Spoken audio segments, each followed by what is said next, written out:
지난주에 성도와 교회가 거룩해야 할 네 가지 이유에 대해서 말씀을 나눴는데 기억나시나요? 첫 번째는 하나님의 심판이 우리를 기다리고 있기 때문에 우리가 거룩해야 하고, 그리고 두 번째로는 어두운 세상에서 빛의 자녀로 살아가야 하기 때문에 우리는 거룩해야 합니다. 그리고 우리가 살아가는 날들이 참으로 악한 때이기 때문에 거룩해야 하고, 그리고 하나님께서 우리에게 성령을 충만하게 부어주시기 때문에 우리는 거룩할 수 있다라는 그런 말씀을 우리가 함께 나누었습니다. 우리가 네 번째 이유를 나누면서 5장 18절에 술 취하지 말라, 이는 방탕한 것이니 오직 성령으로 충만함을 받으라라고 말씀하였고, 그 마지막 부분 21절에서 그리스도를 경외함으로 피차 복종하라고 마무리를 했습니다. 그래서 오늘 우리가 나눌 5장 22절부터 우리가 이제 6장 9절까지는 21절에 그 서로 피차 복종하라는 말씀과 이어서 생각해야 합니다. 복종에 대한 구체적인 사례로서 22절부터 6장 9절에는 아내와 남편, 자녀와 부모, 그리고 종과 상전에 대한 서로 간에 가져야 될 의무에 대해서 말씀하고 있습니다. 아내와 남편은 성별에 있어서, 그리고 자녀와 부모는 나이에 있어서, 종과 상전은 신분에 관한 이야기로 바울은 이들에게 적용해야 할 원칙은 피차 복종하는 것이라고 말씀하고 있습니다. 그런데 이 말씀이 1세기를 살아가는 사람들에게는 얼마나 파격적인 말씀인지 모릅니다. 성별과 나이, 그리고 신분의 구별이 확실했던 그런 사회에서 피차 복종하라, 이것은 평등을 말하는 것인데요, 이것은 상식을 벗어나는 주장이었습니다. 이 복종이라는 말을 평등이라고 말하는 것은 일방적인 복종이 아니고 피차 복종이기 때문입니다. 아랫사람이 윗사람에게 하는 그런 일방적인 것이 아니라 아랫사람은 또 윗사람에게, 또 윗사람은 아랫사람에게 상호적인 어떤 그런 복종을 사도 바울은 이야기하고 있습니다. 성령이 우리 안에 충만하면 관계의 회복이 나타납니다. 어그러졌던 관계, 막혔던 관계가 성령의 충만으로 인해서 회복되는 경험을 우리는 모두 다 한 번씩은 했습니다. 사도 바울은 인간 관계의 가장 기초가 되는 가정에서 이러한 관계의 회복이 일어나야 한다고 말씀을 통해서 우리에게 가르쳐 주고 있습니다. 과연 성경은 아내와 남편, 그리고 자녀와 부모, 그리고 종과 상전의 관계가 어떠해야 한다고 말씀하고 있는지 오늘과 우리가 다음 시간 2시간을 통해서 말씀을 나누도록 하겠습니다. 에베소서 5장 22절부터 6장 9절에는 권위라는 말은 한마디도 나오지 않습니다. 하지만 이 권위에 대한 이야기입니다. 윗사람에 대한 순종, 복종을 말하고 있기 때문에 우리는 이 본문을 이야기하기 전에 먼저 권위에 대해서 이야기를 하려고 합니다. 사람은 하나님의 형상으로 지음을 받았기 때문에 인종이나 신분, 나이, 성별에 상관없이 평등합니다. 그리고 그들은 모두 존중받아야 할 존엄성도 갖고 있습니다. 하지만 삶에서는 누군가는 아내와 남편으로, 그리고 누군가는 자녀와 부모로, 그리고 누군가는 종과 상전으로 이렇게 관계가 형성이 되고 그에 따라서 권위가 부여됩니다. 우리는 하나님의 형상을 닮은 존재이기 때문에 똑같이 존엄하고 평등하지만 역할 부분에서는 평등하지 않습니다. 남편과 부모와 상전에게는 권위가 주어지고 아내와 자녀와 종에게는 그 권위에 순종해야 된다라는 원칙이 생겼습니다. 그렇다면 그 윗사람에게 주어진 권위는 어디에서 온 것일까요? 성경은 사람의 관계에서 주어지는 권위는 하나님께서 주신 것이라고 말합니다. 21절과 22절의 이 복종이라는 원어에는 질서라고 하는 뜻이 있습니다. 그래서 복종하라, 이 말은 질서를 지키라는 이야기이고, 그 질서는 하나님이 만드신 것입니다. 인간 생활에서 일어날 다양한 문제를 바로잡기 위해서 하나님께서 권위를 부여하신 것인데, 사도 바울은 이 5장 22절에서 아내들에게는 주께 하듯이 자기 남편에게 복종하라고 말씀하고 있고, 6장 1절에서는 자녀들에게 주 안에서 자기 부모에게 순종하라고 말씀하고 있습니다. 그리고 6장 5절에서는 종들에게 그리스도께 하듯 상전에게 순종하라고 말씀하고 있습니다. 즉 성경에서 말하는 권위는 주 안에서 이루어지는 것이고 하나님으로부터 오는 것입니다. 사도 바울은 우리의 관계 속에서 주어지는 권위는 바로 하나님께서 주시는 것이기에 복종하라고 명령하고 있습니다. 만약 약육강식의 어떤 힘의 논리에 의한 것이라면 그동안 계속 사도 바울은 예수 그리스도 안에서 하나 되었고 그리고 평등한 거라고 말했던 그 바울이 이 권위의 복종을 외칠 수 없었을 것입니다. 21절 말씀처럼 그리스도를 경외하기 때문에 우리는 서로 복종해야 합니다. 세상에서의 권위는 가난하고 약하고 힘이 없는 자가 자기보다 힘이 세고 부자인 사람들에게 복종하게 합니다. 그러나 성경이 말하는 권위는 일방적이지 않습니다. 상호간 의무를 규정하고 있다는 것입니다. 아내가 남편에게, 자녀가 부모에게, 종이 주인에게 복종해야 하지만 반대로 남편과 부모와 주인에게도 요구되는 책임이 있다는 것입니다. 그러므로 성경에서 말하는 권위는 쌍방이 지켜야 할 책임과 의무입니다. 권위와 복종에 대한 위와 같은 이해를 하고 이제부터 본문 말씀인 아내와 남편의 의무에 대한 것을 살펴보도록 하겠습니다. 오늘 22절부터 33절 긴 말씀을 우리가 읽었는데요. 이것을 한마디로 요약하면 아내들은 복종하고 남편들은 사랑하라입니다. 우리 5장 22절을 제가 읽고요. 5장 25절을 여러분이 읽도록 하겠습니다. 아내들이여 자기 남편에게 복종하기를 주께 하듯 하라.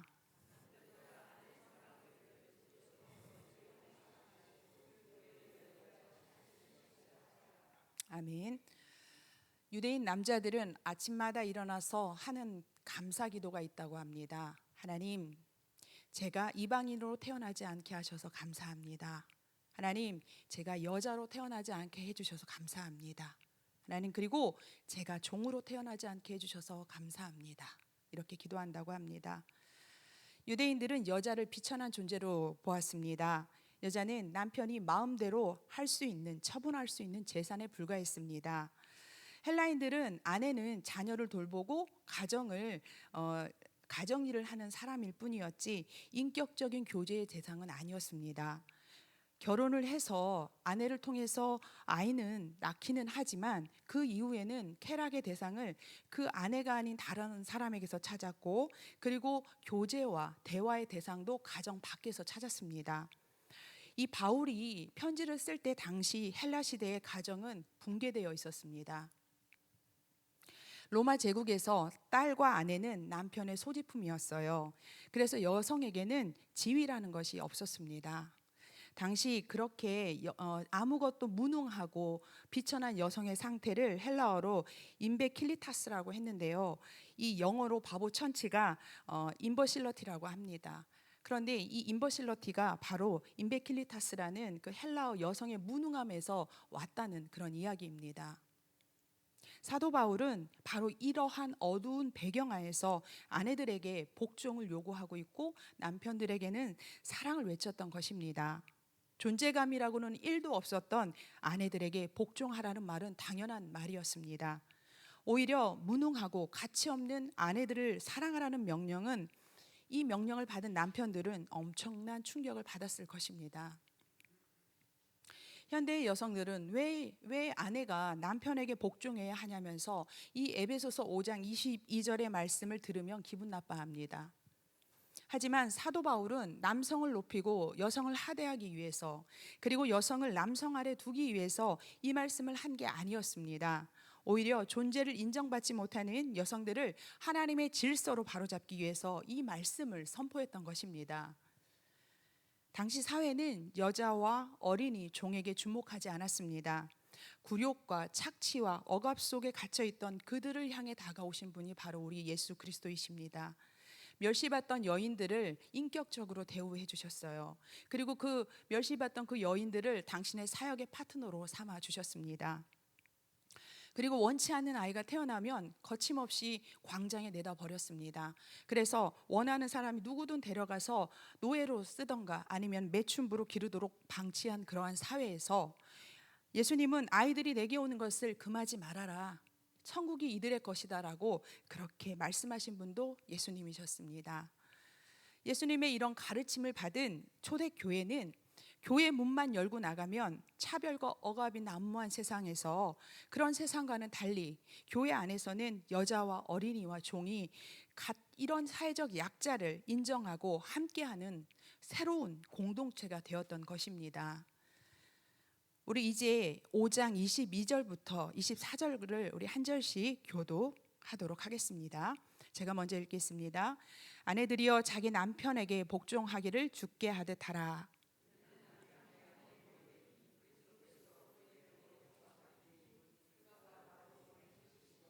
함께 읽겠습니다. 그러므로 교회가 그리스도에게 하듯 아내들도 범사에 자기 남편에게 복종할지니라. 아멘. 아내가 남편에게 복종할 이유를 우리는 23절에서 찾을 수 있는데요. 먼저는 남편이 아내의 머리이고, 그리고 두 번째로는 그리스도가 교회의 머리이기 때문에 그렇습니다. 첫 번째, 남편이 아내의 머리됨은 하나님의 창조 사역에서 우리가 그 이유를 찾아볼 수 있습니다. 고린도전서 11장 8절에서 9절을 보면 남자가 여자에게서 난 것이 아니요 여자가 남자에게서 났으며 또 남자가 여자를 위하여 지음을 받지 아니하고 여자가 남자를 위하여 지음을 받았다고 기록하고 있고, 디모데전서 2장 13절에도 이는 아담이 먼저 지음을 받고 하와가 그 후라고 말씀하면서 남자가 여자의 머리됨은 하나님이 인간을 창조하실 때 남자를 먼저 지으셨고 여자를 나중에 지으셨다는 것하고 여자는 남자를 위해 지음받았다는 이런 창조 사역을 들어서 말씀하고 있습니다. 하지만 바울은 이 고린도전서에서 비록 여자가 남자에게서 나왔지만 남자는 또 어미인 여자에게서 나오기 때문에 남자와 여자는 서로 없어서는 안 되는 그런 의존 관계라는 것을 덧붙이고 있습니다. 여자 성도 여러분, 이것이 성경의 기초 원리입니다. 남편이 아내보다 뛰어나서가 복종하는 것이 아닙니다. 만약 그렇다면 이건 남성 우월주의에 기초한 것이겠지요. 하지만 성경은 하나님의 창조 질서에 근거해서 복종하는 것을 말하고 있고, 아내가 남편에게 복종하는 것은 하나님께서 부여하신 권위에 대한 복종이지 결코 아내가 남편보다 모자라서가 아님을 기억해야 합니다. 두 번째, 아내가 남편에게 복종해야 하는 이유는 그리스도가 교회의 머리시기 때문입니다. 사도 바울은 에베소서 4장 15절에서 이미 그리스도는 교회의 머리 되셨다고 선포했습니다. 예수 그리스도의 십자가 구속으로 교회는 새롭게 태어났습니다. 남편이 아내의 머리가 되는 것은 그리스도가 교회의 머리가 되는 것과 같은 것입니다. 그리스도가 교회의 머리가 된 것은 하나님의 뜻이고 질서입니다. 그렇듯이 남편이 아내의 머리 되는 것은 하나님의 질서입니다. 그렇기에 아내가 남편에게 복종하는 것은 비굴한 일이 아니며 하나님의 권위에 복종하는 것입니다. 성도 여러분, 하나님이요 창조 사역을 통해서 가장 처음 만드신 공동체가 가정입니다.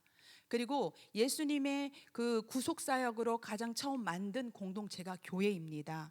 하나님은 그렇게 세운 교회와 가정과 교회를 통해서 이루고자 하시는 뜻이 있으십니다.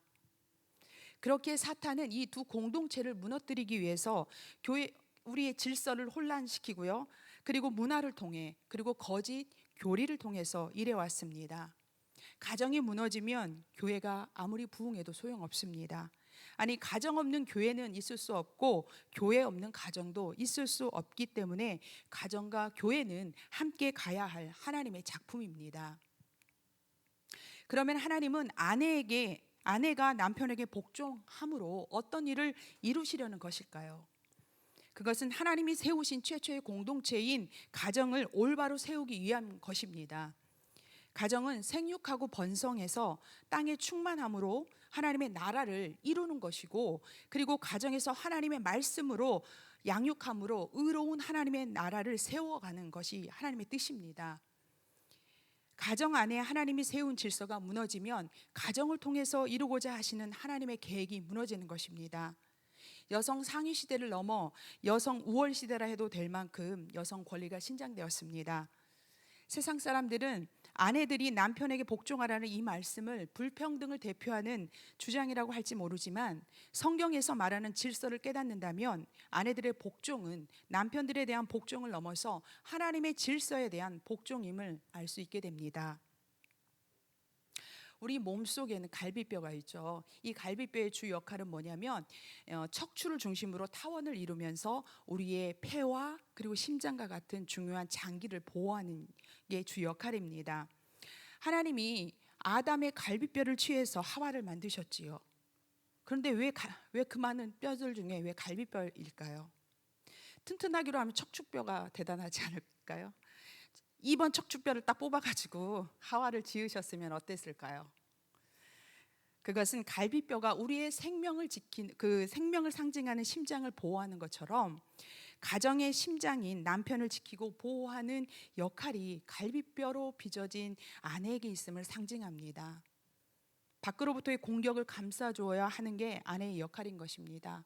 아내는 남편이 무엇에 약하고 강한지 너무나 잘 알고 있습니다. 남편의 약한 부분을 미리 위해서 기도하고, 그리고 혹시라도 사탄이 남편의 약한 그 부분을 공격한다면 싸매주고 위로해서 세워주는 게 아내의 역할입니다. 면역세포는요, 우리 몸속에 바이러스가 들어오면은 그 바이러스와 싸워서 우리의 몸을 건강하게 지켜주는 역할을 합니다. 그런데요, 이 면역세포가요, 어느 때는 그 바이러스를 향해서 공격하지 않고요, 우리의 몸을 향해서 공격하는 경우가 있다고 합니다. 마찬가지로 심장을 보호해야 할 갈비뼈가 심장을 향해 뾰족한 바늘을 들이민다면 어떻게 될까요? 남편에게 약점을 골라가며 아픈 말 하는 것은 갈비뼈가 심장을 찌르는 것과 같습니다. 누구보다 남편을 잘 알기에 어디를 찌르면 더 아픈지 잘 알잖아요. 이것은 이러한 아내의 공격에 남편은 너무 고통스러워 할 것입니다. 하나님은 여자를 남자의 돕는 배필로 지으셨습니다. 힘없고 무능한 사람은요, 다른 사람을 돕지 못합니다. 남을 도우라는 것은 능력이 있다는 것입니다. 남자와 여자를 지으신 하나님께서 여자를 남자의 돕는 자로 세우셨습니다. 결코 부족해서 복종하는 것이 아니라 이것이 하나님께서 아내에게 주신 창조의 질서이기 때문에, 그래서 아내들은 남편에게 복종하는 것입니다. 사도 바울은 아내들에게 자기 남편에게 복종할 것을 명령한 다음에 25절부터요 33절에서는 남편들에게 명령하고 있습니다. 비록 아내에게 남편에게 먼저 복종하라 이렇게 말로 시작했지만 아내에게는 3절에 걸쳐서 당부하고 있고요, 남편에게는 9절에 걸쳐서 남편의 의무에 대해서 이야기하고 있음도 우리는 주목해야 합니다. 앞에서 말씀드렸듯이 당시 그 세상 문화는 아내를 인격적으로 대우하지 않았습니다. 남편의 소유물로서 아무 때라도 버릴 수 있는 하찮은 존재인 아내들을 그리스도가 교회를 사랑하시고 그리고 교회를 위해 죽으신 것 같이 아내를 사랑하라고 사도 바울은 말씀하고 있습니다. 현대를 살아가는 우리들에게 아내에게 복종하라는 이 메시지가 더 불합리하게 다가오지만 에베소서를 읽는 당시 남편들은 아내를 사랑하라는 이 메시지가 더 불합리한 것이었습니다. 바울 시대의 그 헬라 철학자들도 아내를 무시하는 남편들에게 아내를 사랑하라고 가르쳤습니다. 하지만 그때 사용한 단어는, 그 사랑은 필레오였습니다. 남편들아, 아내를 무시하지 말고 그래도 친구 정도는 대해줘야지 라고 말했다면, 기독교는 하나님의 사랑 그리고 자신을 버리신 예수 그리스도의 아가페의 사랑으로 아내를 사랑하라고 가르치고 있습니다. 성도 여러분, 예수 그리스도는 교회를 어떻게 사랑하셨습니까? 5장 25절부터 27절에는 교회를 향한 그리스도의 사랑이 잘 나타나 있습니다. 우리 25절부터 27절을 한 절씩 교독하도록 하겠습니다. 제가 먼저 읽겠습니다. 남편들아, 아내 사랑하기를 그리스도께서 교회를 사랑하시고 그 교회를 위하여 자신을 주심같이 하라.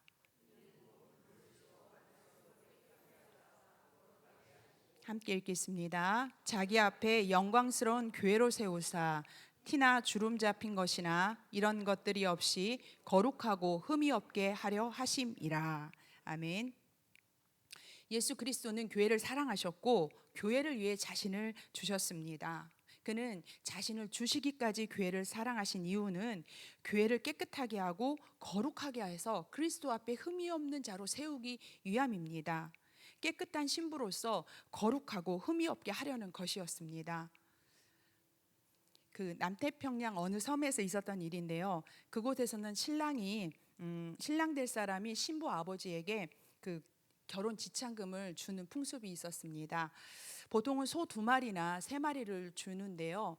그 신부가 굉장히 이쁘거나 막 그렇게 가치가 있으면 소 4마리나 5마리까지도 주는데 간혹 있는 일이었다고 합니다.